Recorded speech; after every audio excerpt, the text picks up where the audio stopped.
Police ने सोमवार को कुपवाड़ा के जबगुरहामा इलाके में अपनी नाबालिग बेटी की हत्या के मामले में एक 36 वर्षीय व्यक्ति को हिरासत में लिया है। इस नाबालिग का गला कटा शव बुधवार को पास के एक शेड से मिला था।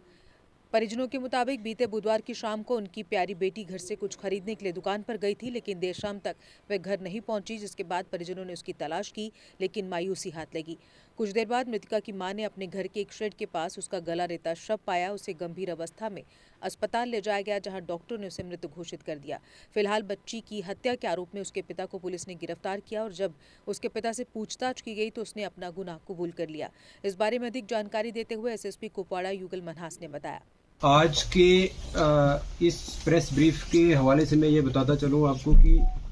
29 मार्च को आप सब लोगों ने पहले भी उसको काफ़ी कवरेज दी है। एक बच्ची का जो लाश मिलती है हमें खुरामा गांव जो Lolab police station Lolab area में है और पुलिस स्टेशन लालपुरा का एरिया पड़ता है। वहाँ पे एक लकड़ी के शेड में, जिस पे हम लकड़ी स्टोर करके रखते हैं, वहाँ पे एक डेड बॉडी मिलती है। प्राइमा फेशी लगता है कि बच्ची का जो है वो गला काटा गया है और उससे उसकी डेथ हुई है। बहरहाल रात का वक्त था और उसके दूसरे दिन जब सुबह के टाइम पोस्टमार्टम करवाया गया तो एक डिस्कशंस डॉक्टर के साथ जो हुई और प्रिलिमिनरी जो पोस्टमार्टम रिपोर्ट उनके हिसाब से ये पता चलने लगा कि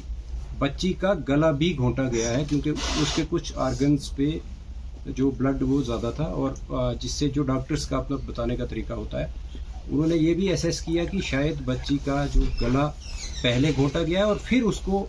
उसके जो गर्दन पे है वो छुरी चलाई गई है या कोई तेज़ नोक की जो भी चीज़ जिससे गला काटा गया है। बहरहाल इसी के चलते जो वजूहत थी, जैसे लगता था कि जहाँ डेड बॉडी पड़ी हुई है और साथ में जो सराउंडिंग्स थी, उन सारे जो मौके को देख के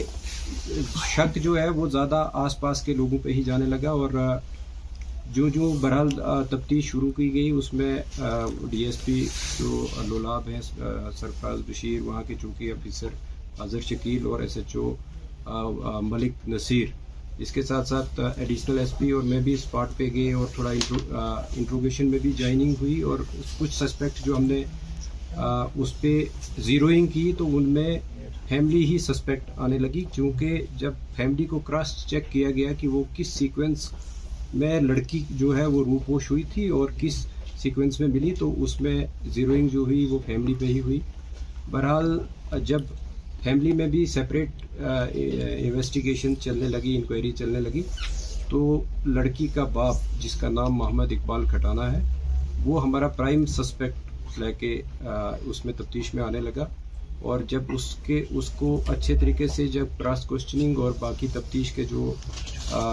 जितने भी मवाद हमारे पास थे उनसे जब कन्फ्रंट किया गया तो उसने कन्फेस किया कि इस छोटी बच्ची जो कि मोहम्मद इकबाल की ही बच्ची है, उसका जो मर्डर है वो उसने खुद किया है, बाप ने किया है और उसको हमने हिरासत में भी फॉर्मली अरेस्ट किया। और ये कहानी निकल के आई कि चूँकि ये जो इकबाल जो है अपनी बीवी से पिछले 1 साल से इनके बीच जो काफ़ी पर्सनल इश्यूज़ को लेके लड़ाई होती रहती थी, मैं तू भी होता रहता था, इवन फिजिकल असॉल्ट भी होता रहता था। इसी शाम को जब 29 तारीख को जब इकबाल चूँकि पेशे से एक ड्राइवर है, गाड़ी चलाता है सोमो, वो घर लगभग 4:15 बजे के करीब जब घर आया, उसके बाद उसने जो शाम के लिए जैसे गांव में होता है कि लकड़ी काटी जाती है या दूसरे कोई और डोमेस्टिक काम जो है वो किए, और जब 6 बजे के आसपास काम ख़त्म करके फिर अपने घर में पहुंचा तो बीवी के साथ दोबारा से उसके, क्योंकि उस सुबह भी उसका झगड़ा हुआ था और शाम को फिर से उसका काफ़ी लड़ाई हुई, आपस में बहस मुआवजा हुआ और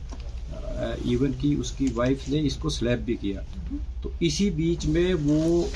जो एंगर जो है उसका वो अनकंट्रोल्ड एंगर जो आया, उसने चाहा कि वो अपने आप को मर्डर करता, बट वो एक नाइफ लेके वहाँ से निकलने की उसने ये बहाना किया कि मैं अपने गाड़ी का जो टायर है वो पंचर हुआ है और उसको पंचर को मैं ठीक करवाऊंगा। तो वो वहाँ से अपने घर से निकलता है, जिसको जाते वक्त उसके ब्रदर शौकत जिनका नाम है, इसकी वाइफ, उसके चाचा वो सारे लोग उसको देखते हैं और उसका कजिन जो है वो देखते हैं कि वो घर से निकल रहा है और छोटी बच्ची उसके पीछे चल रही है और वो इतने में बच्ची जो है उससे कुछ पैसे 5 रुपये मांगती है तो वो उसको 10 रुपये देता है, बट वो पीछे नहीं देखता है और बच्ची उसको फॉलो करती है, जिसको काफ़ी और भी हमारे पास गवाह हैं जिन्होंने उसको बच्ची को फॉलो करते हुए देखा। और वो गाड़ी में ही बच्ची जो है इकबाल के साथ बैठ गई। इसके बाद वो हार्डन की तरफ आया और फिर उसके बाद सीवर की तरफ, खुरामा की तरफ आया और जहाँ पे गाड़ी में ही, चूँकि उसके बाद इफ्तारी का भी वक्त था और गाड़ी उसने एक आइसोलेटेड प्लेस पे लगाई। जब देखा कि लोग जो है वो चूँकि इफ्तार के बाद रश भी कम हो जाता है, आजकल तरावी का वक्त होता है और जो ही तरावी के लिए लोग निकल पड़े, तो उसने ये सोचा कि लड़की मेरे साथ है, अगर मैंने भी अपने आप को ख़त्म करना है तो इसका क्या करूं। और वो जो आउट ऑफ रेज जो है वो पहले बच्ची का गला घोंटा और बच्ची जो है उसकी डेथ जो है उसी में हो गई। और वो अपनी सोच को बदलते हुए सोचा कि बच्ची को मैं कैसे किसी जगह, ऐसी जगह रखूं कि वो उसकी डेड बॉडी जो है वो मिल जाए और फिर मैं अपने आप को भी ख़त्म करूं। बट जब वो वहाँ पे डेड बॉडी को अपनी गोद में उठा के अपनी गाड़ी एक रोड के साइड पे लगाता है और वो इस शेड पे जहाँ पे आखिर में डेड बॉडी मिली है वहाँ पे रखता है।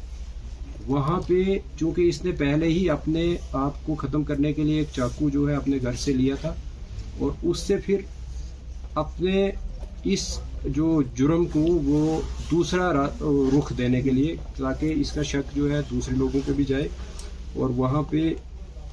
शेड में जो है वो अब इस बच्ची की डेड बॉडी को रख के उसके बाद इसका गला काटता है। और जिस मिकदार में